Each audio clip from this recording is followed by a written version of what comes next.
my channel. Today I'm here to tell you guys about how I prepared myself physically for Air Force basic military training. I know it's been so long since I made a video. I'm gonna say I'm sorry every time, but life be doing this thing sometimes, and I finally have the energy to make a video for you guys. So I just got off work and I was like, let me go ahead and make this video before I find another excuse as to why I can't make it right now. Yeah, I guess let's just get right into it. So some disclaimers before I start. First of all, these are all opinions of me, not the Air Force. Also, I've never been athletic. Like growing up, I was never in any sports, nothing extracurricular, nothing at school, none of that. When I would look for videos of how people prepare for themselves, typically a lot of them always would start off saying like, oh, I used to do this in high school, or I grew up doing this, and even if they haven't done it in a while, it's like they have an athletic background. So this video is for the people like me who did not have an athletic background and are completely starting from scratch. I was never the kind to like work out either. Like I just really had no like physical exercise. I would go every now and then, but like not really enough to say like I went to the gym or I go to the gym, you know what I'm saying? Also, anything I say, I am not like certified in anything fitness related. All I'm doing is saying what I did to prepare me. Take what you want, leave what you don't want. Completely up to you guys, but I just do want to share how I started. Okay, so I'm gonna start with the running portion. So as y'all know, basic training, your fitness exam is gonna be a 1.5 mile run, push-ups and sit-ups. There's no accommodations, y'all have to do it like that. So I'll start with running because I absolutely hate running. I do not enjoy it. I genuinely wish I was the kind of person that ran for fun, but that's just never been me. And I just don't really ever see that being a thing for me. I would rather do like any other form of cardio, but running is just never like a choice of mine, you know what I'm saying? But I had to do it, so I did. So when you start going to the gym, I would say start with 1 mile. Just start somewhere. If it takes you 15-20 minutes to do that mile, then it takes you that long. It is completely fine. Just set a goal and work towards it. And your goal should be passing a PT test. But if you do go to BMT without being able to pass a PT test, that is okay. They will train you when you get there. I promise you, you're going to shave off minutes on your run. You're going to add a significant amount of push-ups and sit-ups within the 5 weeks until your PT appraisal. So if you go there and you're like, I can't pass the PT test right now, that is completely fine.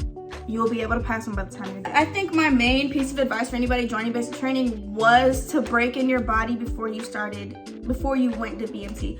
And if you look at any of my other videos of advice from people who have gone through BMT, a lot of them say the same thing. You have to break in your body. If you have no history of physical exercise, if you are not active often, like your body is not used to that kind of intense workout. So yeah, if it's your first time being like really active, you're gonna go to basic training and you're already gonna be on your feet all day. Not even just like physical exercise, but you're gonna be on your feet all day. You're gonna be doing a lot of stuff up until lights out. So you're not gonna give your body the adequate amount of time to heal if it's never been through that before. I would say start working out 3 to 6 times a week. Push yourself every time you go. Don't give up. If you need like someone to hold you accountable, get a trainer, get a gym partner. Just do something, whatever is gonna help you. But dedication and consistency is key. Personally, what I like to do to track my progress, every time I went to the gym, every time I ran, every time I did anything, I would record it in my notes app on my phone. And I think that helps motivate you, is seeing your progress every time you go to the gym, every week you go to the gym. Every time you try to do a new run time, even if you beat your run by like 5 seconds, that's 5 seconds faster, and you'll see the gradual progress, and it'll keep you motivated to go. So I highly recommend doing that. I personally, well, I don't like running, but I liked running on a treadmill. I don't know, I feel like it kept me more accountable, because then I'd have to, instead of just like stopping the second, or not stopping, but like slowing down the second that my brain told me to, it had to be a conscious like press the button type thing. So I personally liked running on a treadmill, but you will be running outside when you go to basics. So I do recommend incorporating some outdoor running. I would run at parks, I'd run at my old high school, I would run in my neighborhood, just anything around me that I could use. If you're going to basic training during cold weather months, if you're going during the winter, if it's already winter time for you, or if you live somewhere that's cold already, whatever the case may be, I would definitely say practice running outside if you're not used to that already, to get your lungs ready to be running in the cold. Because again, I went to basic in the summer. I'm still here at tech school, and I've run in the cold here in Texas, and it's crazy. And like, it's like, dang, I'm not used to that, because I wasn't running like that in the cold. I wasn't running in basic training in the cold. I went during the summer.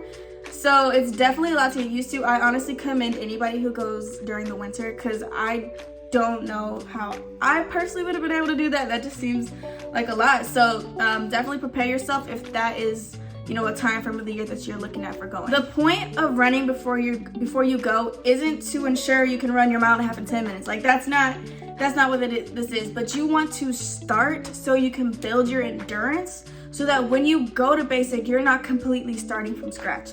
Again, even if you can't pass it, your body is used to it and knows it's trying to make that progress, and it's getting better. You know what I'm saying? But you're not starting from scratch. Also, it helps your leg muscles, because then they're also prepared and used to the concept of long distance running. Okay, so I'm gonna give you some backstory on me. I looked into going, let's see, I went to my recruiter for the first time January 2021.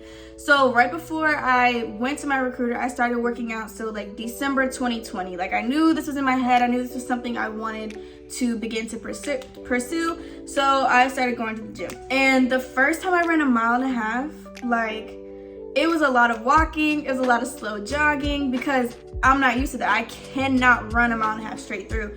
I can't even run a mile. At the time I couldn't even run a mile straight through. Like, I had absolutely no endurance, none of that. So I'm gonna be really transparent with you guys. It took me like over 18 minutes to do a mile and a half, the very first time I tried. So don't get discouraged if that's where you're starting at. It's a starting point. Know what you're working with and know what you need to work towards. But perspective, I started running like every day, which looking back, I kind of don't recommend running a mile and a half every single day. It's kind of not necessary now that I kind of know a little bit more. But within 2 weeks, I was already down to like a 15-16 minute mile and a half. So again, tracking that progress helps, like, keeps you motivated. Like, yeah, I've already shaved off 2 minutes, like, what's up? But your body gets used to it. You get used to the flow, and you're like, okay, I can run a little longer without stopping, or I'm doing it, right? I would suggest running 3 to 4 times a week. Like I said, I was doing it every day, and I don't really recommend it. Like, now that I'm kind of more educated as far as like fitness, I wasn't giving myself the proper rest time in between runs. So I started noticing like joint pain, like I had shin splints, like all of this stuff. And you're gonna hear a lot about that when you go to basic. A lot of people are gonna be getting shin splints, and you're gonna be like, well, were you running before you joined? Like, no, it's my first time. And it's like, that's why. Get your shin splints, that's what I mean when I say break your body in. Like, you're gonna be sore. You're gonna be real sore.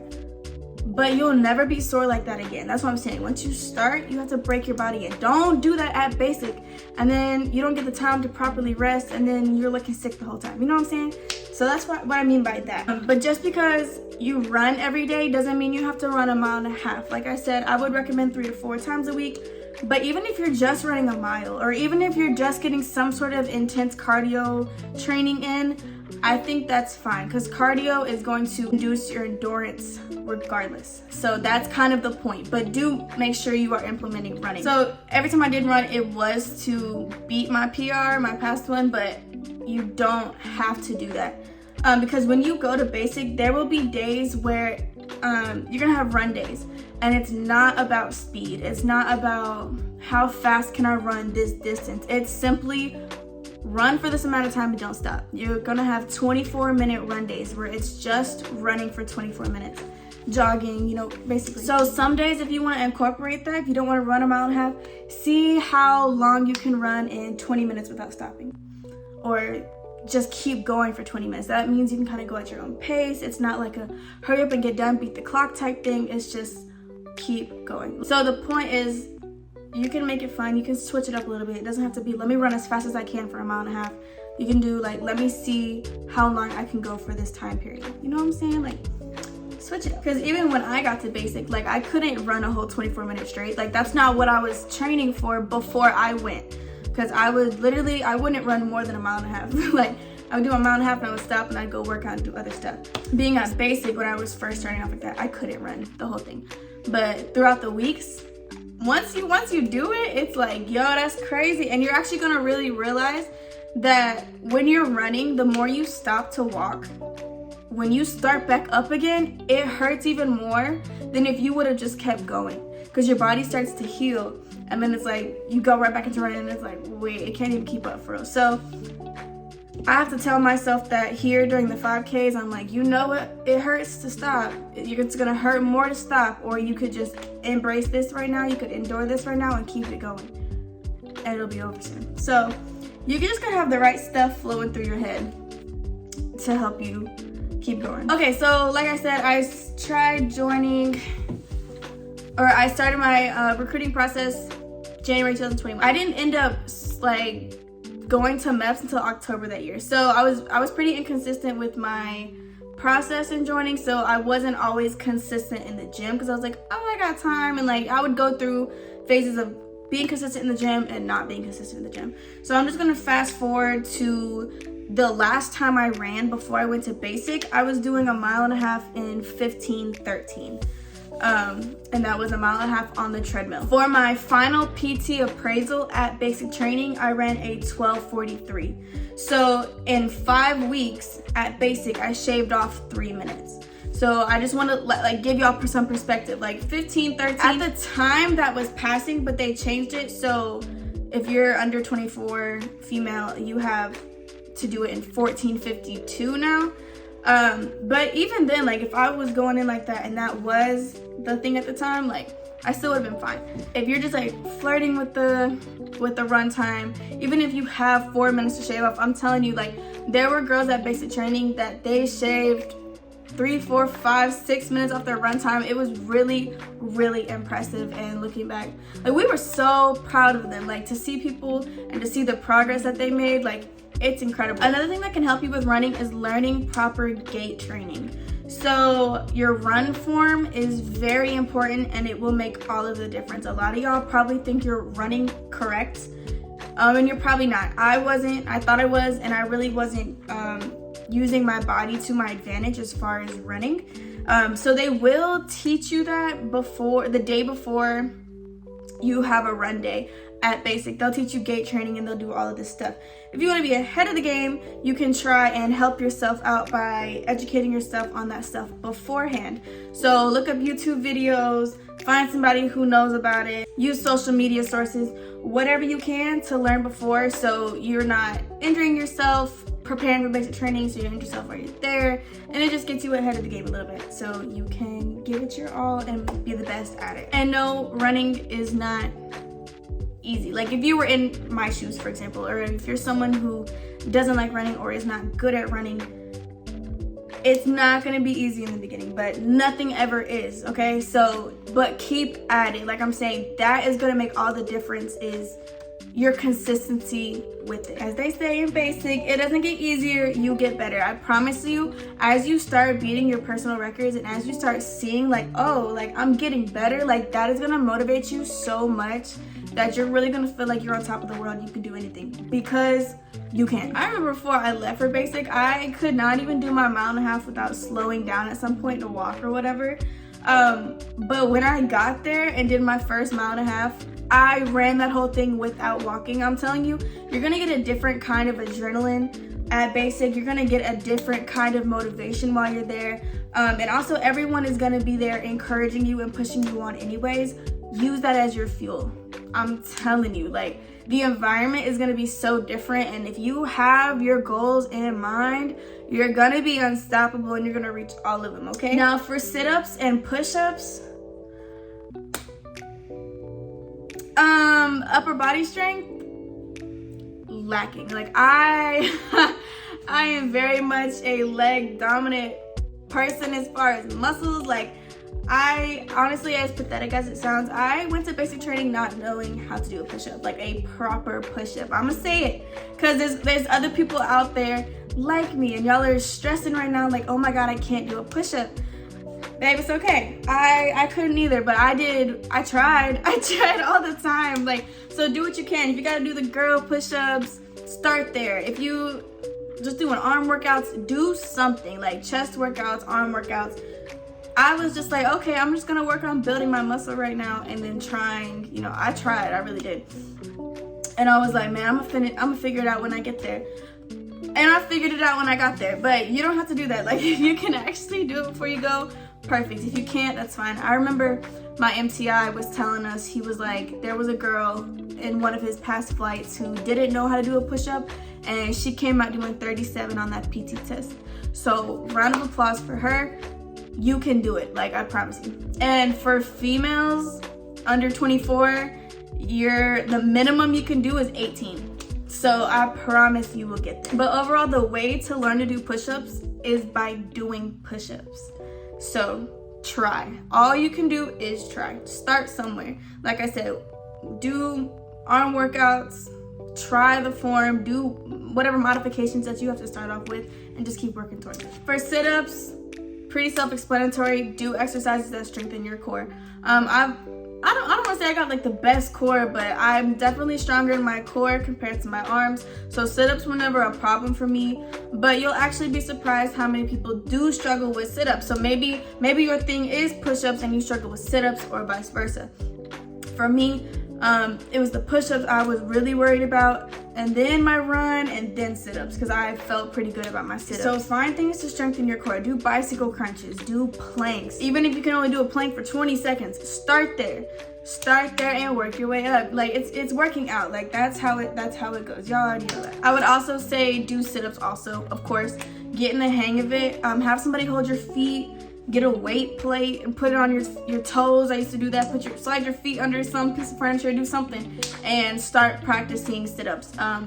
Do the correct form though. So basically, your legs are like a 90-degree angle or something like that. Hands here. You can't grab your shirt. You can't have them behind your head. Like, it has to be here. And you sit up, and then your elbow has to touch anywhere between your knee and your thigh. And then when you go back down, you need to lay at least on your shoulder blades. So not completely flat shoulders up against, but just the blade, like right here. Y'all know what I'm saying? So do that, like start practicing that. Again, if you can't do a lot, that's fine. Keep working on it. Something I've mentioned in my other videos, my BMT series videos, would be the 1x3s. That is great for push-ups and sit-ups, and basically 1x3s is a exercise. So say you can only do 30 sit-ups. So what you're gonna do is you're gonna get a timer. You're gonna set it for 1 minute. So 1x3s, you divide it by 3, so you can do 30. You're gonna do 10 in a minute. You're gonna see how long it takes you. If it takes you 15 seconds to do 10 sit-ups, cool. Rest for those other 45 seconds. When that timer goes off, you're starting the clock again, and you're gonna do 10 more. And you're gonna repeat that until you've done it 3 times. Now the goal, so you can do that a couple times a day, 1 time a day, whatever ends up happening.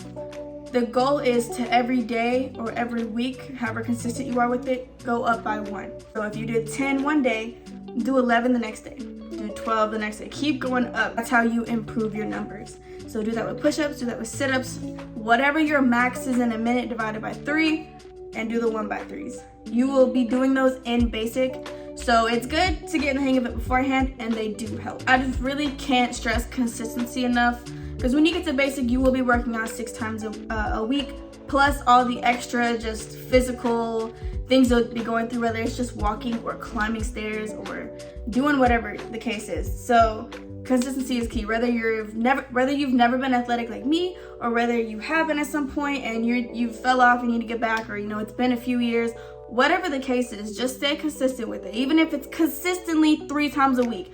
I don't know what your work schedule is like. I know we have like family stuff. Life can be hectic sometimes, and it's hard to balance everything.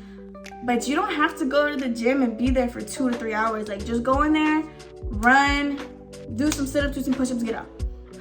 Do some sit-up, like do some core exercises, some arm exercises, get out. Or go 3 separate days and hit different parts of your body per day. You know what I'm saying? Like, find what works for you. Stay dedicated. Keep your goals in mind. If you're going 2 to 3 times a week, or if you're going 5 or 6 times a week, as long as you're doing more than what you used to and you're pushing yourself, you're gonna see a difference. And that's all that matters. If you don't have a gym membership, that's fine. You're literally not even gonna be using equipment at basic training anyways. You're just gonna use your body weight. So if you have the space in your home, if you like to work out outside, whatever the case is, whatever works for you, don't let the gym be an excuse as to why you're not training yourself. You know what I'm saying? Because you're not gonna have all that fancy equipment, dumbbells, treadmills. You're not gonna be using any of that. Like, there's not a single thing you're gonna use. There's a pull-up bar in the day room, but like, that's not gonna be implemented in your training. So you can seriously go on Pinterest, go on Google, go on YouTube, look up exercises to do in your home, and it's gonna have minimal to no equipment, and you can do everything with no equipment. If you've never pushed yourself before physically, start doing it now. It's probably not going to be as much as you will be pushed when you get there, but do something. But with that being said, you also need to prioritize your rest days, because that is how muscles grow. You need to be resting also. You don't want to burn yourself out. You don't want to injure yourself. Make sure you're stretching before and after your workouts. That's how you help with soreness the next day. That helps with your mobility and helps prevent injury.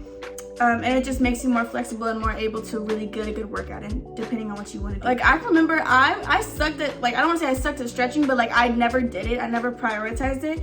So I would be super sore like before I went. If I hadn't worked out in a long time, when I went back, like, I'd be really sore.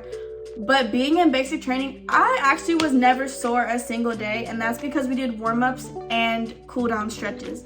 And I'm telling you, that makes all of the difference. So it doesn't even have to be like a lot. Just seriously, there's so many free resources on the internet. Look them up, implement them, and you got this. If you want to get your schedule as close as the BMT schedule, you work out Monday through Saturday and you have Sundays off. Now, when you work out at BMT, it really only ends up being like a 30 to 45 minute workout. So keep that in mind if you want to do that. If you want to make Sundays your rest days, or just any other time out the week, do what you got to do. Like I said, I just want to touch on it again. The support that you're going to get while you're at basic is unmatched. Like, everyone is cheering each other on, encouraging each other, pushing each other. It makes all of the difference mentally, like, knowing that, like, I don't know, it just gives you this sort of adrenaline, like, yeah, I can do it. Like, if you tell yourself you can't do something, then maybe you can't, because you're not even giving yourself, like, the chance to. Like, don't give up on yourself, especially when you're working out. Your mind is gonna want to quit way before your body even, like, needs to. Your mind's gonna be tired, like, dang, I don't want to do this, and you think you can't, but really, your body actually is super strong. It can take on a lot. So you'd be surprised. Like, let it prove that to you. Obviously, no, not in a way like you're gonna get injured, but y'all know what I'm trying to say. Like, build that endurance and like really trust that, like, yo, I can do this. I am strong. Tell yourself you're strong. Tell yourself you can do it. Tell yourself, like, man, if I just did all these laps, what's one more lap? What's 5 more minutes? What's a couple more sit-ups? Like, push yourselves. That's the point. Like, I remember when we finished our final, we did our PT appraisal and we did the run. Like I said, there was a lot of people. We saw the progress. Like, we're cheering people on from our spots. And when we saw people, like, cross that finish line and you knew they made it in time, like, honestly, it made us emotional. Like, my flight got really close. My dorm got really close. Like, it honestly kind of made us emotional. Like, yo, like, this is what we've been training for. Like, this moment right here is why we put in all of this work. And to see people reach their goals was really heartfelt and, like, really bittersweet. And, like, it's just a moment I'll personally never forget. I also can't wait for you guys to experience that also. But yeah, I just can't stress, believe in yourself, trust the process, push yourself like you've never before. And most importantly, I wish all of you guys the best of luck. Let me know if you're shipping off to basics soon. Let me know if you have any other questions. I'll try to help you out as much as I can. Oh, before I go, I wanted to say, if you want to invest in some good running shoes, go ahead. I didn't invest in any. I used some that I already had. They were like Nike Road shoes or whatever. But like, get yourself some good running shoes. If you want to spend the money to get your foot measured and all that gait stuff, I don't know what that is, feel free to, but make sure you're running in good shoes. And I would personally train in the shoes I'm going to bring to basic. Do that. Train in the shoes you're going to bring to basic, so your feet are already used to it and you're already used to it. But yeah, I'm going to end this here. I hope you guys have a great day and tune in for more videos. Thank you guys. Bye.